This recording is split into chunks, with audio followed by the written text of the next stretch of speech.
Late-breaking news regarding the Toronto Maple Leafs has just been unveiled, catching everyone off guard.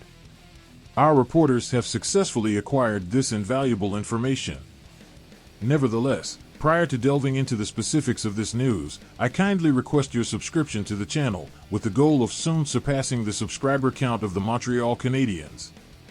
With everyone's cooperation, we aspire to ascend to the position of the premier news channel. With the commencement of the NHL season looming, many Toronto Maple Leafs enthusiasts are pondering, can this team genuinely clinch the Stanley Cup? The response is succinct yet intricate. Certainly, the Toronto Maple Leafs have the potential to secure the Stanley Cup this season. They possess a remarkably potent roster adorned with numerous star performers, and several additions from this offseason promise to provide the team with a fresh outlook. Nonetheless, achieving championship glory entails far more than merely having a cadre of talented players.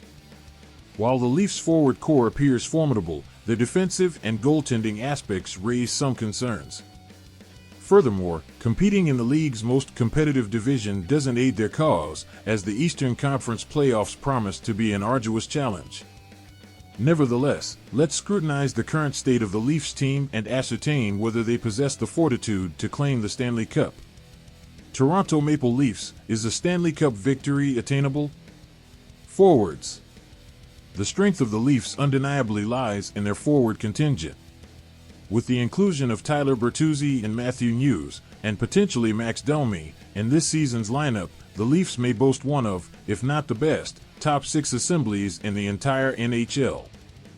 The lone concern for me revolves around the third-line center position, currently slated for David Kampf. While I hold no reservations about Kampf, I believe he is better suited as the fourth-line center for the Leafs rather than occupying the third-line role. Max Domi represents an option for the third-line center position, but, naturally, training camp has a tendency to disrupt even the most apparent configurations. Defense.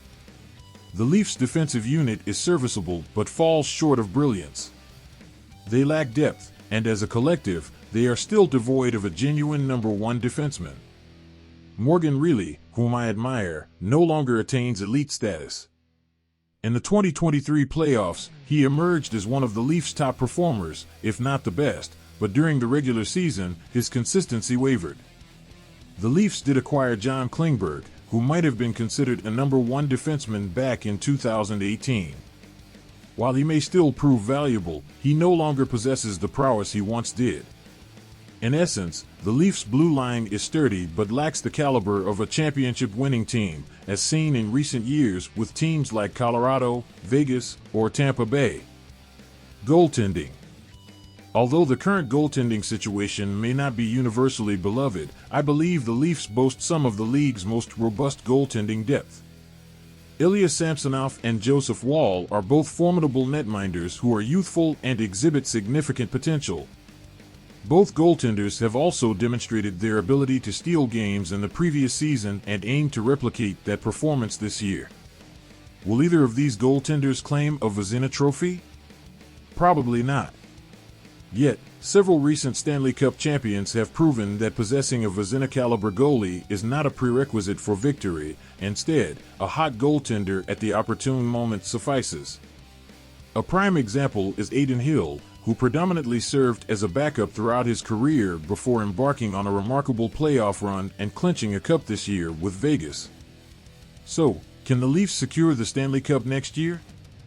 I believe they have a chance, although there are probably 5 or 6 stronger teams out there boasting more robust rosters.